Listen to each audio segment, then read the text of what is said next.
Welcome to the Designing Hollywood podcast in association with the John Campea Show.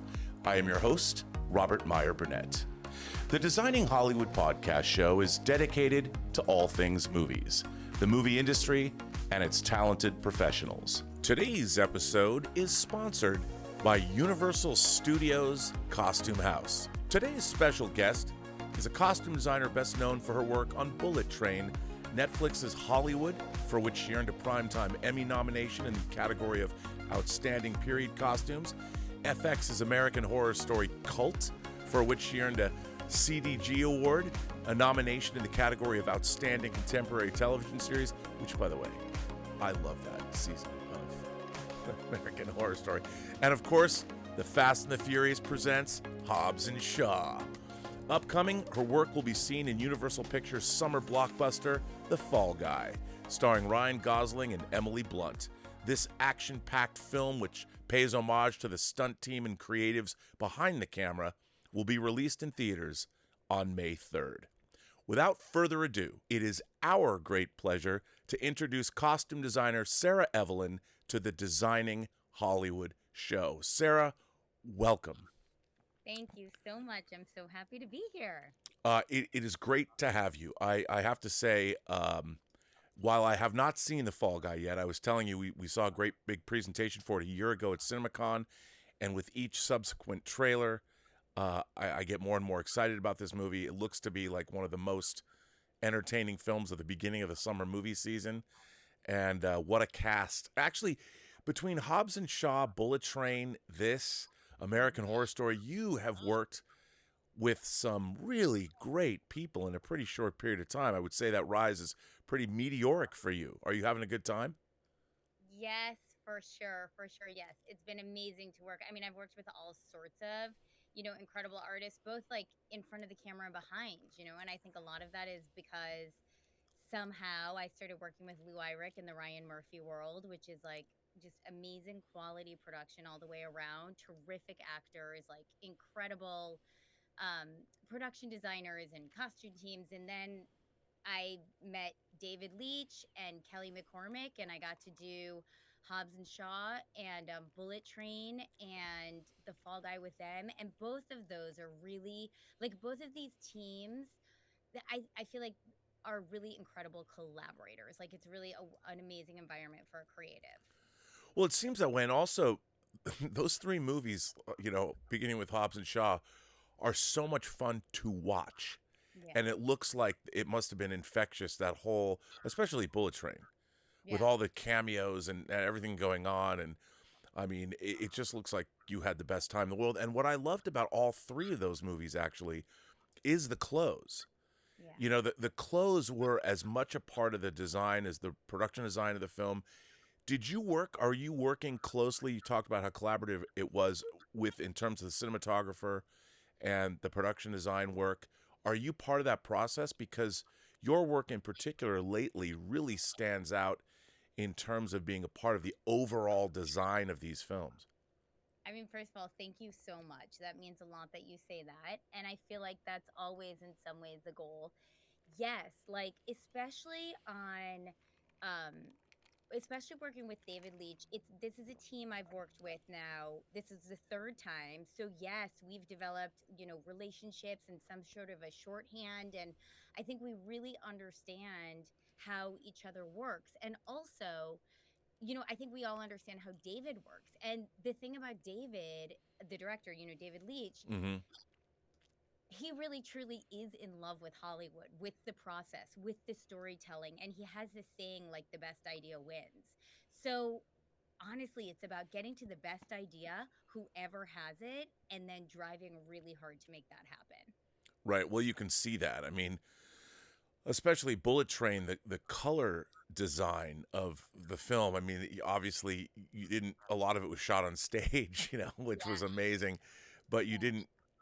You really got the feel that sort of Japanese, we're in the future, and everyone has that vaguely polished sheen of Yeah. in a slightly different time, maybe in the future a little bit, maybe, Yeah. which I really loved.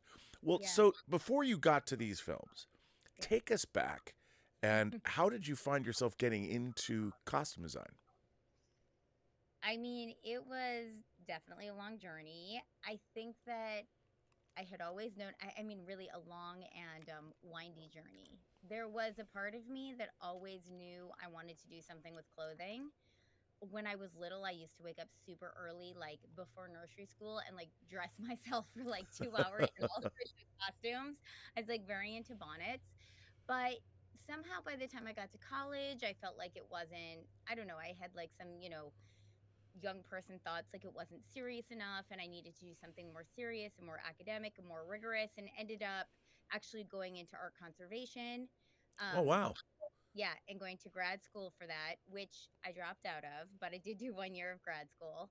Um, and then after art conservation, which was really interesting. And actually, I think in art conservation school, I really did learn a lot about materials and obviously like the fundamentals of art history. And I'm definitely a designer who's very historic. Like I'm always trying to look somewhere to land my ideas, so you feel like they're sort of grounded. So like a lot of times that does end up being historical. Um, and then after that, after I left art conservation school, I had a tryst with um broadband sales and then radio sales, and then that was like a big old yet important, I would say, wait, what's a detour.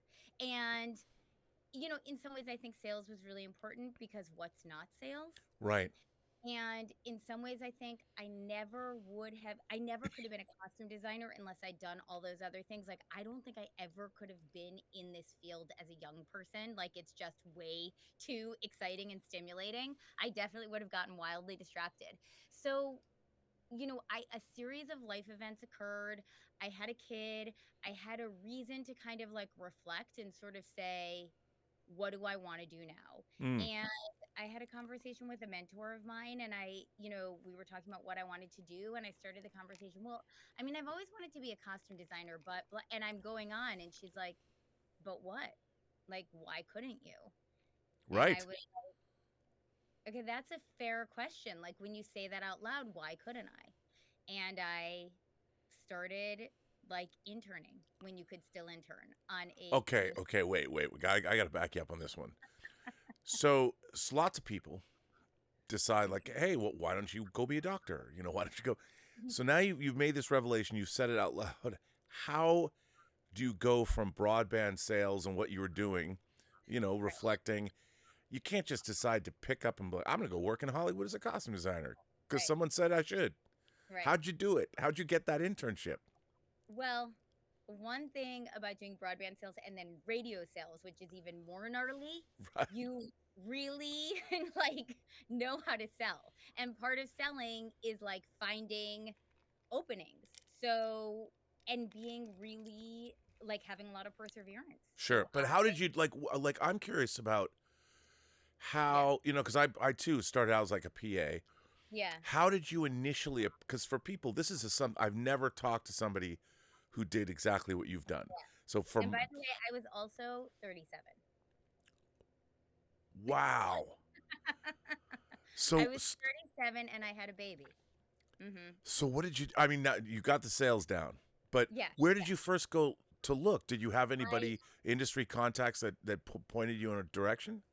I just started asking around. Like, I want to work in this. Where could I work? Who could I work with? I'll work for free. I'll do whatever. I don't know. I'm Midwestern. I have a really serious work ethic, like I'll do anything. Nothing's beneath me. And somehow, from this person to this person to this person, like I got an internship with Tracy Field on the Greg Araki movie Kaboom. And it was like Kaboom was supposed to be filmed during the day, but there was some location issue, and it turned out during the day we were right by a very loud factory. So Kaboom now had to be filmed all night. So it was really hard for her to acquire crew. So I went really quickly from like an intern to a person on this indie crew because like who else was going to work overnight? Well, I got to give you mad props. I'm a huge Greg Araki fan. Like, I still talk about the Teen Apocalypse trilogy. Yeah. Yeah. Totally fucked up the Doom generation and Nowhere. Come Yeah. on, those are still bangers. Yes. So you're Yeah. working on a Gregor Rocky. Now that's some cool cred right there. Yeah. Yeah. Yeah. Yeah. And with Tracy Field, who like, I mean, she also is like a super hard worker, cares a ton. Like she was a great person for me to watch. And I feel like I sort of saw from Tracy, all right, if you really want it and you're willing to work really hard, it's possible. What was there anything that when you first worked on this film, what surprised you about being on set and working? What were some of the things that might have something you might not have expected, or what did you observe and what were your insights that you were gaining into being on? Because for me, the first time I'd gone to film school, but the first time I was on a film set, it was nothing like I'd ever imagined. And the first day I learned 100 different things I didn't know. Oh my God. So, so, so much. I agree. I mean, I think, first of all, I think I got to the film set and I sort of learned, oh, this is my place. Like, oh, we're here. We're all sort of like in the trenches together. Oh yeah. Yes. You know? Um, and I think there's so much to learn, especially when you first get to a film set. And I hadn't gone to film school, so I really knew zero. Like, I think one, I learned how scary it was and how much there was to learn. Sure. Um, but again, I think I also learned like, all right, if you're willing to stick in there and you're willing to ask the questions and you're willing to make the mistakes and you're willing to get your hands dirty, you can do it. And I don't know, that's different than being a doctor. Like you couldn't just go to a hospital and be like, if I work super hard, I can definitely like be a surgeon. So I think that, I mean, if anything, I learned like, oh my God, I think I just landed in the right place after 37 years. Well, that's amazing. And then you've had a pretty great, since then you've worked really steadily on very, I would say, pretty cool projects. Yes. So beginning with Kaboom, but just looking at back into some of the other things that you worked on, especially TV shows, everything. I mean, I'm seeing you worked on Ray Donovan, and there's that show I always thought had very cool costuming as well. Yes. And there's kind of a through line in terms of the things that you're working on, because like even the Dark Tower, you worked on the Dark Tower. Yeah. In a way, Marilyn Vance, whose podcast this is, like she was Yeah. one of the first costume designers whose name I recognized in the credits, like in the 80s. And Yeah. especially when she moved into working with people like Joel Silver and did things like Die Hard, you're Yeah. kind of getting up there. Like if I was watching these movies in the 80s, your name would be somebody's name I would register, because I don't know anything about fashion. But when you start seeing cool, that's why Yeah. it's so ironic I do this podcast.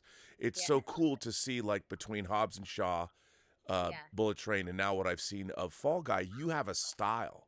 Like Yeah. you're bringing, I would say you have that I think is very exciting and it's very interesting. And I'm curious about the evolution of that. Like Yeah. there's a signature that I think that you have been bringing to these recent films that is not only is it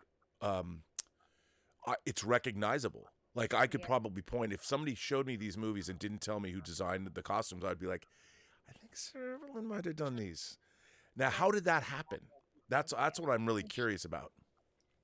I think that I'm just thinking about like, because I definitely am conscious of having a point of view. And I feel like having a point of view, which is related or the same as like having a specific style, is, I think having a point of view is really important. I think that you always need to adjust your point of view to the project. And Sure. I think I'm very focused on composition, which may not seem like that's related to my style, but I actually think it is. Like, um, yeah, like it I actually think it is related to my style, because for me, it's about the whole frame. Like it's never just about like, oh, that person is wearing that cool thing. But Right. if that person is wearing that cool thing that looks right in that frame with that other thing that other person is wearing, Mm-hmm. now you've made an image. Like now you've created a touchstone. And I don't think it's enough to just have a cool outfit. I think it has to work in the frame, or it Sure. has to intentionally not work in the frame. So I think that's some of it. I also feel like I always say to myself, I never want to do the same thing twice. I never want to produce the same thing twice. I always want to be pushing myself to the next level. And I'm always looking at both forward and backwards. Like I'm always looking at fashion. I'm always looking at pop culture as much as sometimes like I don't even want to be looking at pop culture these days. Like Right. and I'm always very cognizant of the history too, and how all of these things are combining. And I guess I feel like I always do the same thing on every project. Like I was saying, I start with a lot of research. I'm very history based. I really start by understanding what my references are. And if I deviate intentionally. And then, I think I've been lucky enough to be on teams where I can work really closely with the production designer and the DP. Right. Okay.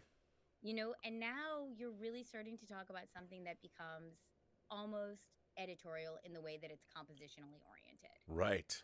I think that's some of it. And I do, of course, I have my own perception of what cool is, and cool is subjective. But yeah, I think I have strong feelings about what that is. Well, it definitely comes through in the work. Thank you. And I felt that about Bullet Train. And Yeah. Yeah. now one of the things too is that when you're working on a film like Bullet Train, there's a pretty great ensemble of known actors, actors that were put together in such a way.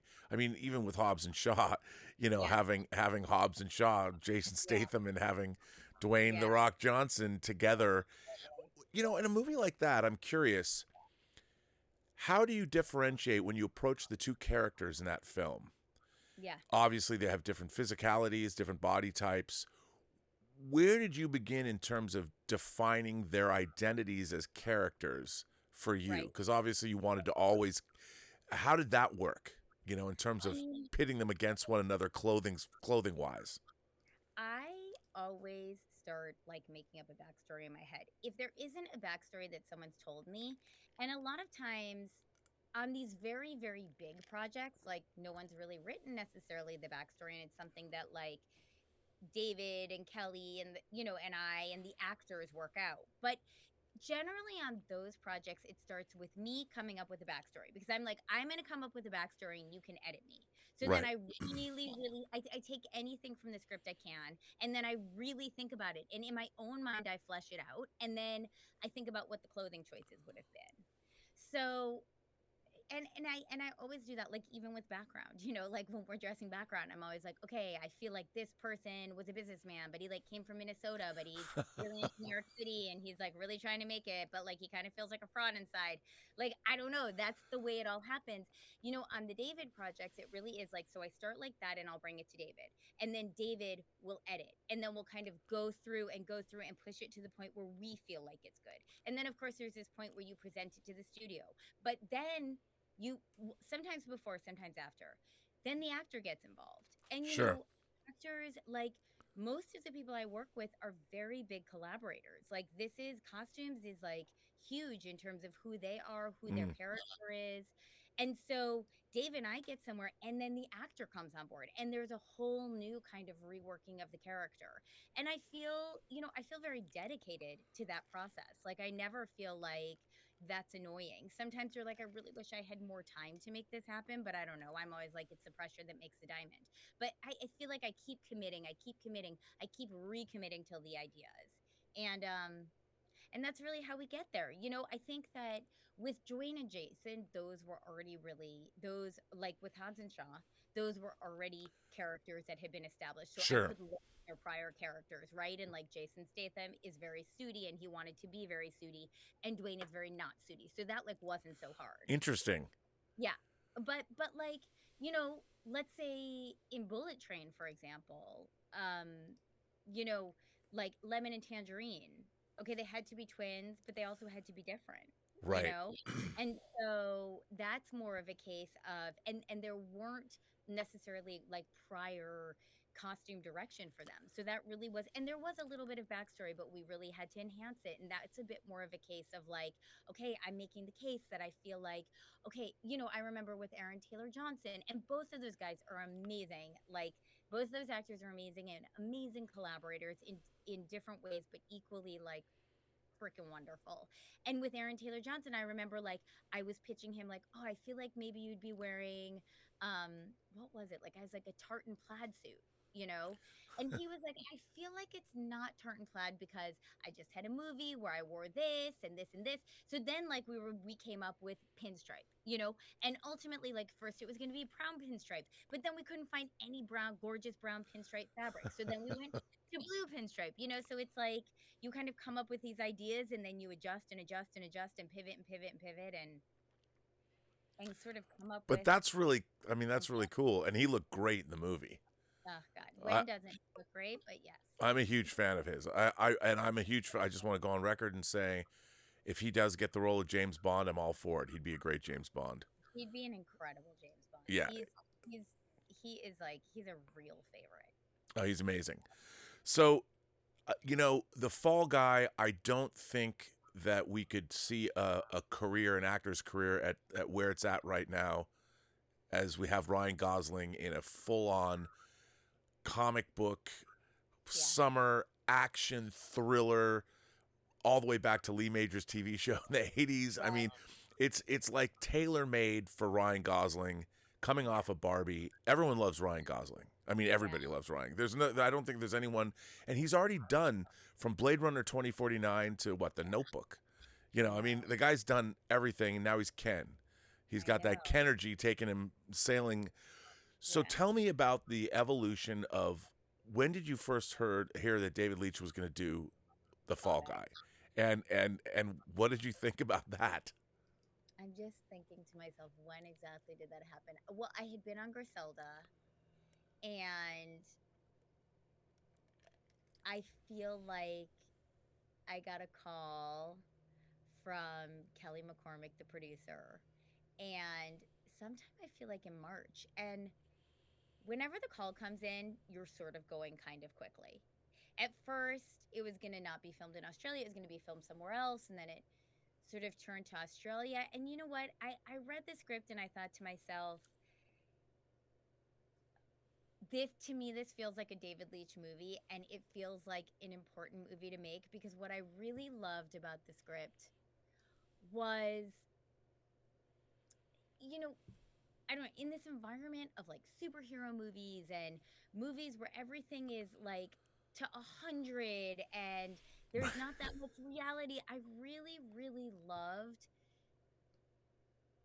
Colt Seaver's character. I really loved Jodie's character. I love that these were realer, more vulnerable people. I love that the hero didn't exactly look like a hero. I love that this was like an underdog, you know, like I feel like an underdog. And also, I'm a child of the 80s, so I freaking love an underdog story, you know? So Me too. what I really thought to myself after I read the script is like, and also, you know, David Leitch is like, you know, such a special person and really so in love with our industry, and such an incredibly like creative craftsman who really cares about the craftspeoples and the creative around him. You know, like the reason why the costumes look so good in his movies is because he cares, because he thinks it's important, because he's going to make the time for it. Like it's not luck. It's like because he makes it, he when I have a question, he wants to answer it. When we have a problem, he wants to help figure it out. Like it's sort of like there's nothing he won't try, there's nothing he won't do. Yeah, it's a tough stunt, but we also want this costume, let's make it happen. So, you know, I just felt like who better to make this movie than a guy who really understands and really loves the craft of filmmaking And stunts. I and mean, stuff. you know, Yeah, and that's the thing. I mean, the practical nature of stunts. I mean, there's all this talk about, well, there should be a stunt category at the Academy Awards, but with digital effects now, it's really difficult to see who's doing what. But it seems like there was a concerted effort to celebrate stunt work in this right. movie. Well, from that perspective, knowing that you were going to delve into this, did you know that you were going to have to make clothes that were going to go through more hell than most movies have because of the stunt work? Did you have to make a lot of multiples? Did you go in that from the beginning, and did that affect what fabrics say you were going to use? I mean, yes. it always like it's always gonna affect it, but I try really hard to still make the very best choices visually.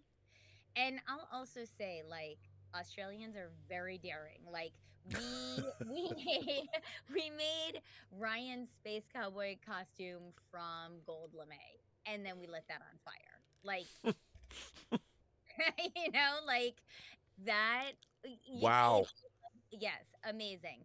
So yes, we had many, many multiples. We knew we were gonna have many, many multiples, but like also the cutter fitters and like the ager dyers in Australia are really, really fantastic. So it allows you a lot more breadth to make multiples because you can find something in a thrift store and be like, okay, I want to remake it, and you really can remake it. And I think my teams hate me at the time, but love it at the end. Like do a lot of that where I'm like, I love this garment. Can we please remake it? I know we have a ton of multiples, but like, let's go for the gold. Yeah, and I mean it looks to me with this cast, Aaron Taylor Johnson again, Ryan Gosling, Emily Blunt, Hannah Yes. Waddington, Teresa Yeah. Palmer, Stephanie Sue, Chris, Winston Duke. I I mean, know. you have such a eclectic, Mhm. interesting cast here. Now, how did you go about, like, what was the overarching philosophy of this film? Where did you guys begin? What was David's direction to you? I mean, I think one, we really wanted to make it real in a lot of ways. We Mm. really wanted to sort of tell the story of our sets and like of stunts. And by the way, I personally think that there should be a category at the Academy, and I think stunts are incredible, amazing craftspeople, and I feel like we could all learn from them. I mean, you know, whenever I get scared to do something, like I think about David Leitch and all the things he's done. But anyways, so I think we really wanted to show how cool our world is. Like Mm. when you walk on a set, people look so cool. And that's the place we started. In some ways that, really quickly that led us to we were in the very beginning we were building two worlds, first of all, but they had to be two worlds that kind of were going to be cohesive visually. Hmm. So we were building Metal Storm, and that was like a whole lot of fun. But it was also this crazy thing where like you couldn't have too much fun because you needed to take it seriously and it needed to look cool. But it was also only 8 minutes of our movie, so how many resources could you put into it? So that was a whole interesting sort of challenge. And on the other hand, I feel like okay, we started with sets are super cool looking. Let's make this real. And then quickly started talking about Seavers and who was Colt Seavers, right? And I felt like Colt Seavers was one of those Southern California guys that had probably grown up surfing and riding dirt bikes, and his dad was into bikes. And it was like he didn't really have any direction. And he met someone who was like, oh, you want to like come to set and see if you can flip this dirt bike? And he was like, sure. And that totally is a story of those guys. Right. Then Ryan, like, sort of. Ryan was an amazing, and Mark, like that was such an amazing collaboration. So I sort of came with that. And then Ryan simultaneously had been thinking, he's like, oh, I feel like he got his start at like the Miami Vice stunt show, right? So then we made up this whole story. And it was so cool because David used to work in, I feel like David it wasn't. I'm not. I think David used to work in the Miami Vice stunt show. Anyways, this is a way that a lot of stunt guys start, like at these theme parks, working in these stunt shows. So, like, just talking about the wardrobe and the character, it took like just talking about the wardrobe sort of took a whole character turn about where he had come from, and then that informed his clothing, right? And he really does end up looking like one of those guys. I love that. I mean, that's and now we've interviewed Mark on this show, who's Yeah, who was Ryan Gosling. This was interesting because I don't know much about celebrity yeah, people that become celebrity stylists, yeah, but Mark was very complimentary of everybody he works with, and he yeah, certainly was the first person to give everybody the credit they deserve. yeah. What's that like? Because Mark seems like a really fun dude to work with. So I mean, here, was that it was fun? I mean, absolutely, like absolutely. First of all, I always feel like, you know, you can't have too many amazing creatives, And in some ways I feel like Mark, it really was a collaboration between the three of us. And Mark knows Ryan really well, and these guys like can sort of speak without words, and he really knows where he comes from, and all of their ideas, Mark's and Ryan's, only added to like the riches of the show. Like they brought many ideas to the table, many costume ideas to the table that were amazing. Like for example, Mark and Ryan had this idea that Ryan would wear an IATSE t-shirt, which is just like incredible and humbling. I mean, that's amazing, like supporting the union like that. Now, And did then you when just yeah. because I'm so for people that don't know, you can't have logos for companies and things on in movies unless you clear them. You have to go to the company. Did you have to go to IATSE and say, "Hey"? Oh my God, I went to Brigida Romanoff, who runs my union, and I was like, we have to do this. And she was like, we have to do this. And it's not even, so I was going to say, it's not even like the IATSE logo that we're super used to seeing. Then Mark took this, basically, he reconfigured it into this super cool t-shirt. And like, Mark is this crazy wizard who on his phone can sit there for like 30 minutes and then be like, here, I totally made a t-shirt design. And you're like, how did you do that on your phone? He's like, oh yeah, I use like a couple different apps and I use one app to do this and this and this. It's like he's magical. But I mean, that's only more amazing for me. You know, like again, like it only gives more riches, more texture, helps me do a better job. And Mark deserves so many props and Ryan deserves so many props. And like it wouldn't be what it was without them, and I'm so grateful, and I like had the best time working with them, and I feel like it was a really meaningful creative experience. Really meaningful. Well, another person that Jonathan Sela, the Yeah. director of photography. You know, you work with him on Hobbs and Shaw, Bullet Train, and now Fall Guy, and I think that that's the he's got a really interesting palette that he's Yes. brought to those three films, and I feel that your between his lighting and your costume design, the two of you are an incredible team. I mean, Yeah. and there's that sheen that makes those movies a lot of fun to watch from a visual Yeah. standpoint. How do you Yeah. work with him, and do you go to him in advance, and do you ever base like what kind of fabric you're going to use in terms of how it's going to reflect light, in terms of colors and sets design? How does that Yes. work for the two of you? A lot of times I feel like it'll be first I'll so I sort of start, yes, we all talk and we all know what's happening.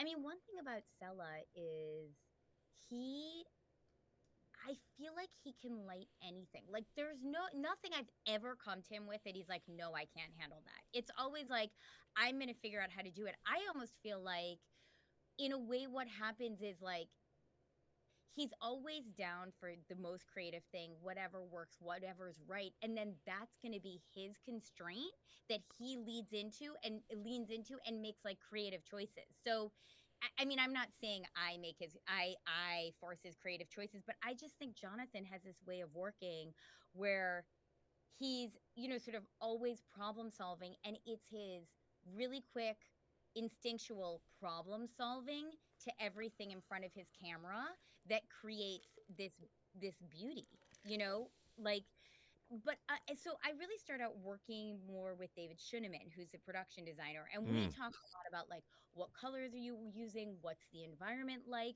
what do you think would look good here? For sure, with Space Cowboy, with those guys, and like all of Metal Storm, I was like, what do you think of this here? What do you think of this here? So I really start like on the ground, more working with David Schuneman because he's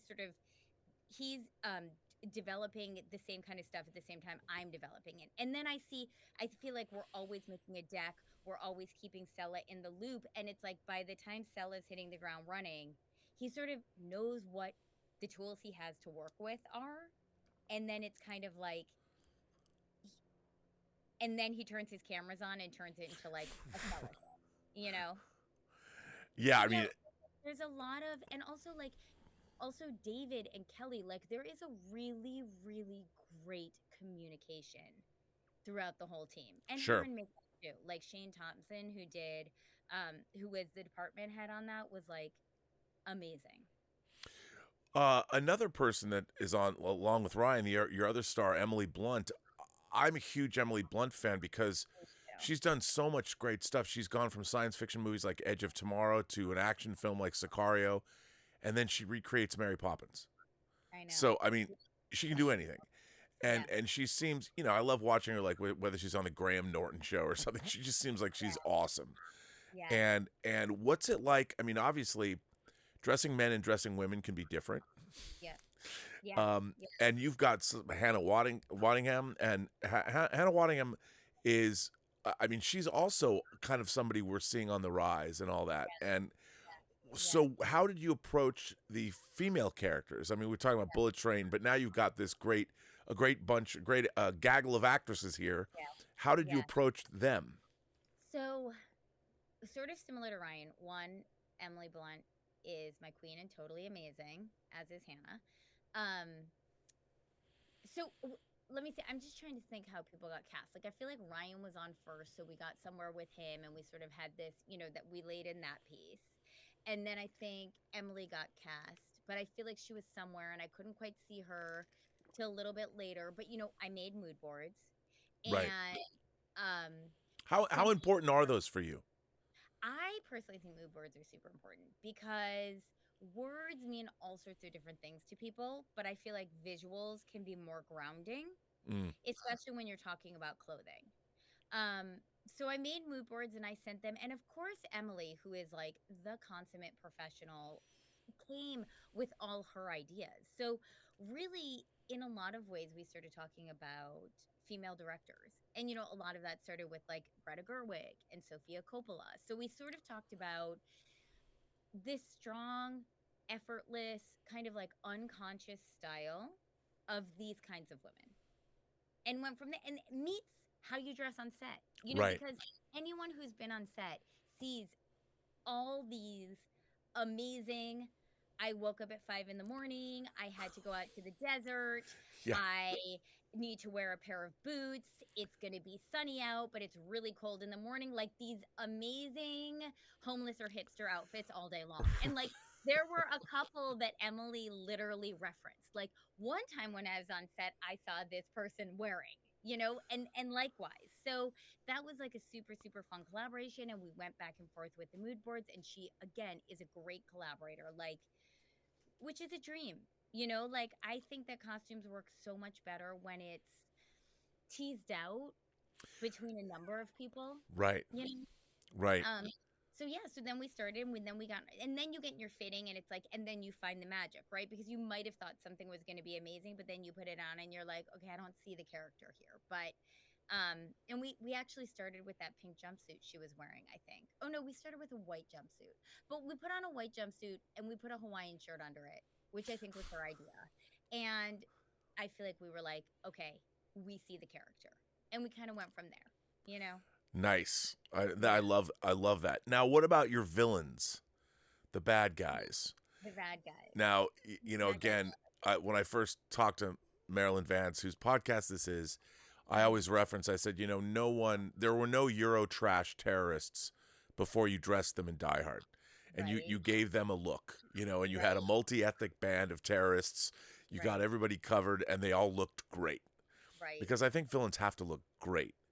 Um, Like, how did you approach the bad guys in the film? Did you have yeah. any? Was it did the script s- reference how they looked or how they were, or how did you approach that?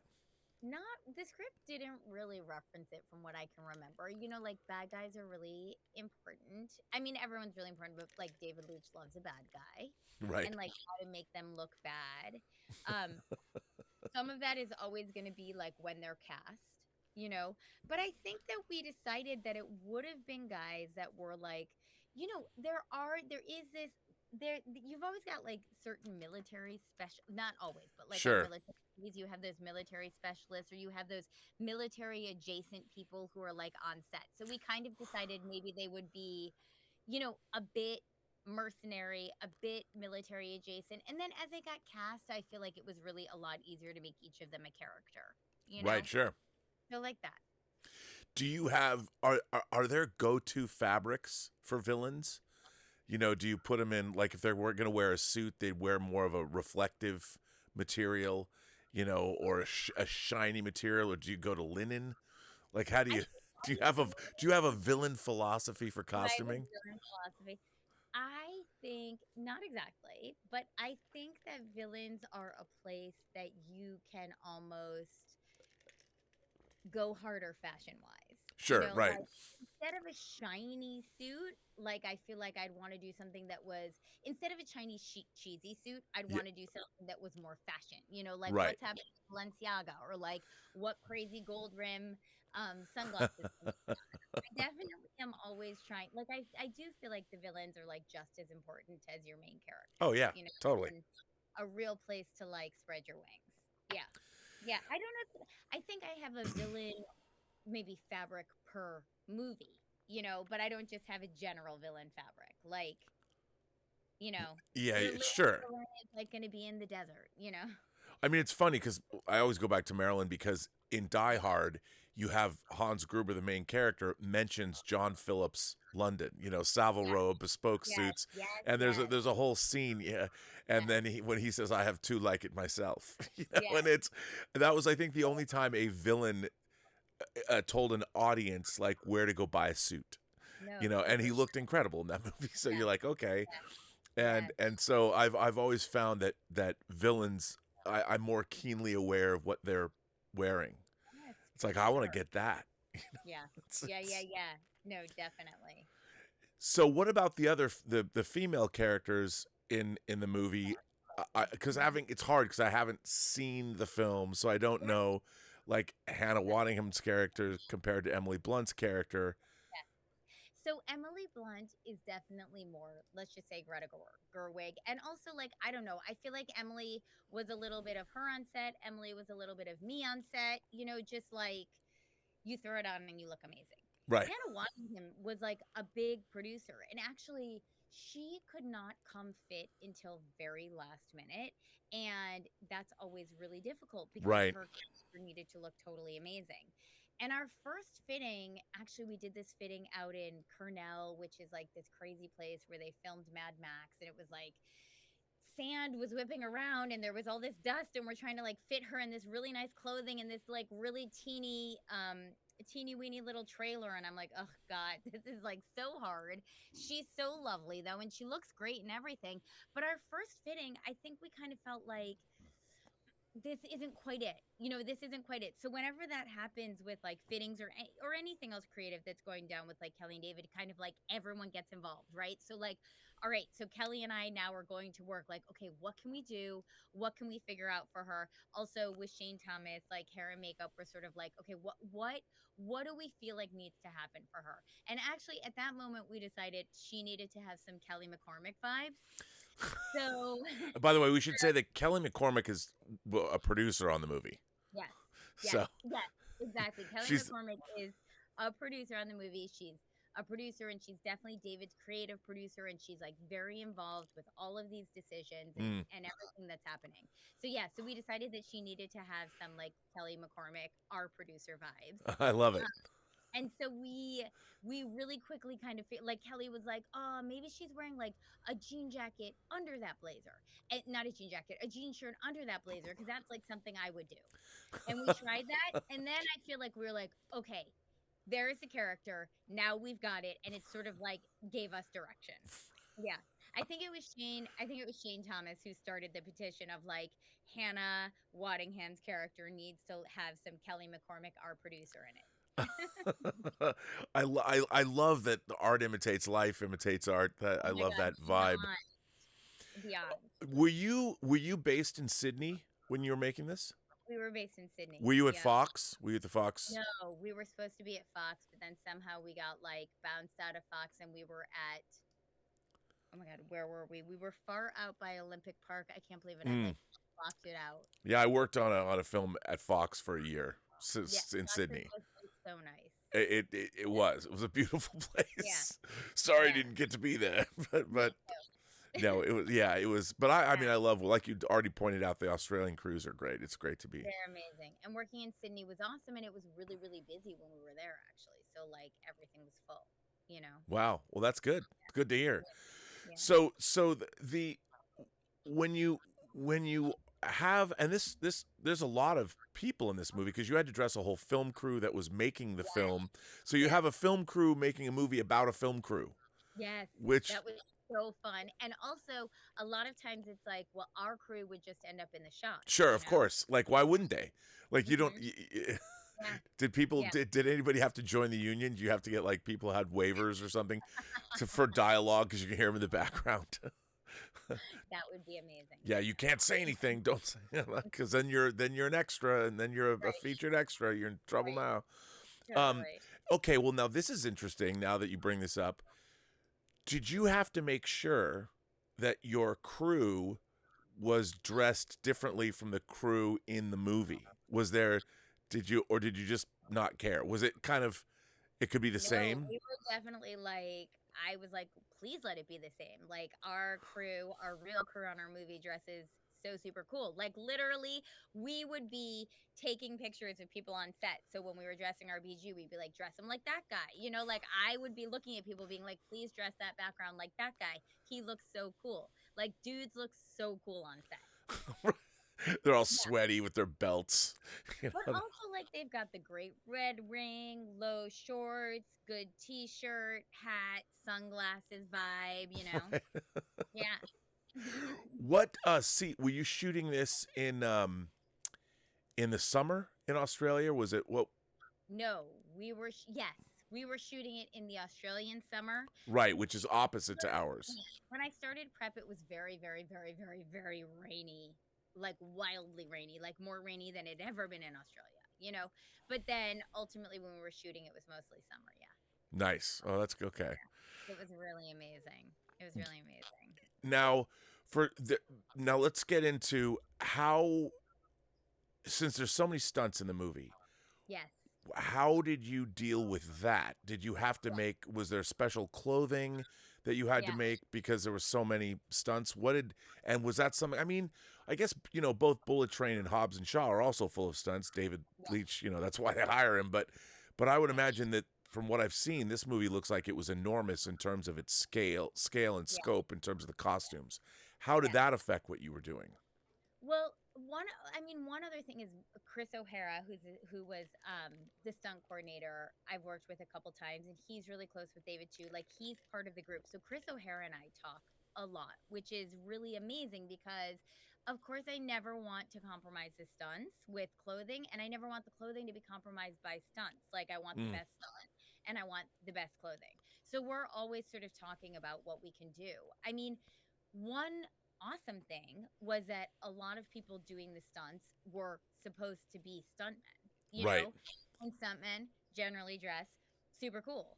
And a lot of the protective clothing they wear is super cool. So actually one thing we did is we went to a lot of the stunt brands and Oh, got brands cleared so that people are actually wearing stunt brands in the film. yeah, that adds an authenticity. That's cool. Yeah. And I'm And sure then they're all like, "Yeah, please use our logos." totally. And then you just get a bunch of multiples of that. Right. But like it makes it cool because it's already a cool t-shirt with like a cool graphic, you know, and it's real. In terms of in terms of Metal Storm, which is a movie inside of the movie, like Do you know that there's actually a real movie called Metal Storm? yes, I know. I watched it. Metal Storm: The Destruction of Jared Sin, and it was in I know. 3D. Epic movie. I I know. love. See, I didn't realize that there was a movie called Metal Storm in Yes, the Fall Guy. That's just the greatest thing because somebody yes, had to have written that in on purpose. yes, they knew. I mean, yes, it was like I used to that's work for the producer of that movie, Charlie Band. no way. Yeah, That's so yeah. cool. That's so And I cool. saw that movie opening night in the theater at the Overlake Cinemas in Bellevue, Washington. So amazing. That is So that you really guys actually have cool. a movie called Metal Storm that is a movie, the science fiction movie that they're making. Yes, exactly. So it's not based like the name came from that movie, Yeah, but but they it's not. are Yeah, a movie on I would that hope movie. not because any movie in the world would be better than the actual Metal Storm that came out in theaters that I saw. Because I really enjoyed the campiness of it. Yeah, And I also felt like historically it was really interesting. Like it was sort of at the same time when like Star Wars was happening, yeah, right? yeah. And It's it a was like this bargain idea basement Star Wars ripoff. I know, but like how cool. I don't know, that was like the beginning of like I guess, modern sci-fi, and I feel like all that the Star Wars movie is related to like Jodorowsky's Dune, like I Oh feel yeah, like yeah, sure, all of totally. that, which I got really obsessed with when we were designing this movie. Anyways, there was like Wait a minute. Wait. That okay? You got him. So people should know. This is awesome that you said this. So okay, people should know that Alejandro Jodorowsky, who made movies like The Holy Mountain, and El Topo, his famous movie. yeah, He was making Dune in the 70s. This crazy, yeah, insane. He had a 1,000-page book of all of his designs, and he had French designers like Mobius working on it. So totally. you became obsessed with Jodorowsky's Dune while you were working on the movie within the movie I on did. Fall Guy. Yes. Well, You're I you're my became hero. You've now become one of my favorite thank people in the you. world. Anyone who has not seen that documentary, you must go watch that documentary right this minute. Like, it's the most influential movie that was ever made, ever not Not made. ever not made right. And not Right. even like it's more influential than many, many, many movies, like aesthetically. Um, but yes, when we were making a sci-fi movie, then I really got into the history of sci-fi and the lexicon of sci-fi. And if I'm designing sci-fi costumes, then I need to understand the language of sci-fi. And to understand the language of sci-fi, I need to understand the history of sci-fi. So, anyways, that's how all that happened. Wow. Man, as a big nerd, sci-fi nerd, I Yeah, don't have an alcoholic beverage, but I salute you. thank you. That Thank is you. that is amazing. That Yeah. is Yeah. incredible. So wow. So okay, this is a whole other level. So when you're designing a science fiction movie, you looked at Jodorowsky's. It's just the best thing ever. Yeah. Um, but now let me ask you this. So I, in my own YouTube show, I'm always talking about verisimilitude, especially as Yeah. it refers to fantasy and science fiction. You've got to make people believe. Now, judging from the trailers, it looks like you were going for a little bit more of a heightened, like you're not trying to make the real Star Wars. No. It was a little bit of fun there, a little bit of Yeah. more of a Galaxy Quest kind of a Yeah. feel. Or Definitely. Well, we definitely had to like, yeah, it was a little bit more, it was two clicks more campy, right, but also it was super amazing.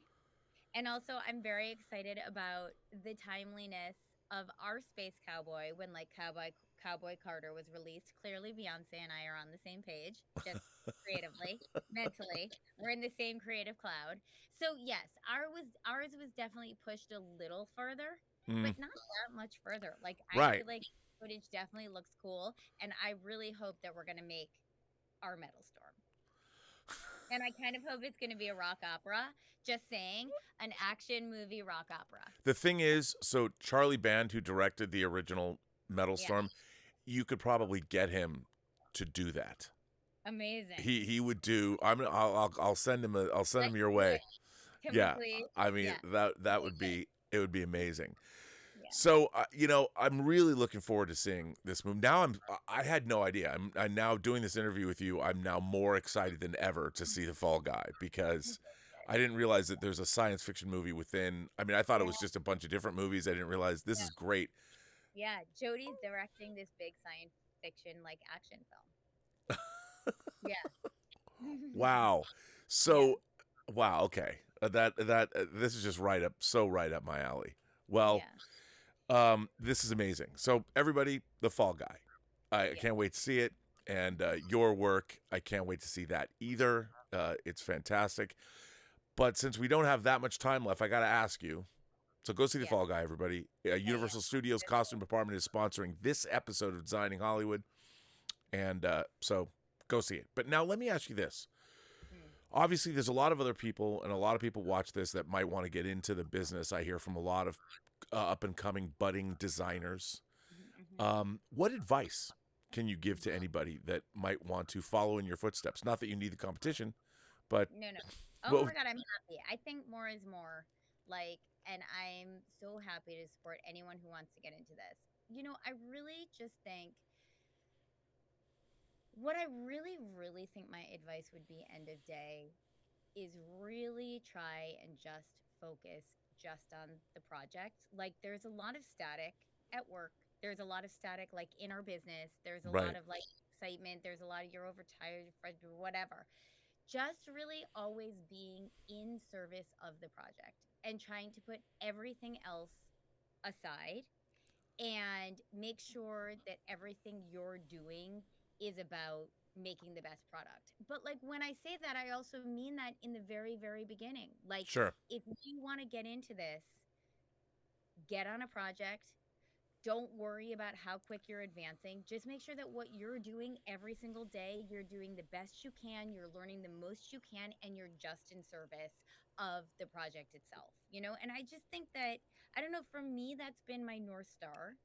Right. Okay. And I feel like it served me, I guess. Now, you have this a really interesting background in art restoration. Or Yeah. how much does academics play into that? Do you think people do need? Because some people have had a really pretty rigorous art background or design background or textile background. Do you think an Yeah. academic background is important or not? I think that you can come to it all sorts of ways. I think whatever background you have is important. I think life experience can be as important as an academic background, Mm, maybe more important. Like, I think that I think that more than that, like a thirst for knowledge is important. So, like, I didn't have formal training. I wish I did. And I tell myself when I retire, I'm going to go back to costume design school because I just so wish that I got to go to film school and costume design school. But you know what? I'm curious. I'm always trying to learn. Like every free moment I have, I'm like watching a movie or reading about a movie or going to see a museum show or trying to learn about someone else's design. So I think that if you have a thirst for knowledge, whatever that is, you know, I feel like you're good to go. all right. Well, I can you say anything about, do you have anything coming up that we should be looking out for? Well, A it's lot of fall. people can't say. So Yeah, I know. I don't even know that I can say where I'm working on something right now. I'm really excited about it. And let's talk about it when it comes out. we will. So Thank Sarah you. Evelyn, we've got The Fall Guy coming out just in a few weeks. Can't wait to see it. Very excited about it. And it's great that Universal Costume Department's sponsoring this episode of the show. And you got me more excited than ever knowing you designed a movie called Metal Storm, even though it's a movie within a movie. Thank you. Thank you. Thank you. So thank you for being on this delightful episode of the Designing Hollywood show. Thank you for tuning in to the Designing Hollywood podcast, brought to you by Universal's Costume Department, the best in the world. A special thank you to founder and executive producer Martika Ibarra, co-founder, costume designer, the legendary Marilyn Vance, and of course, John Campea from the John Campea Show. Thank you to all of our viewers for tuning in, and be sure to subscribe to our YouTube channel. Tune in to the audio version wherever you listen to podcasts. I am, of course, your host, Robert Meyer Burnett, and you can find me on Instagram at rmburnett, or find me on Twitter at BurnettRM, or on YouTube at PostGeekSingularity. Thanks very much. Like, subscribe, and give us your comments. What would you like to see on the channel? Right down below. Thanks very much for watching, and we'll see you on the next episode of Designing Hollywood.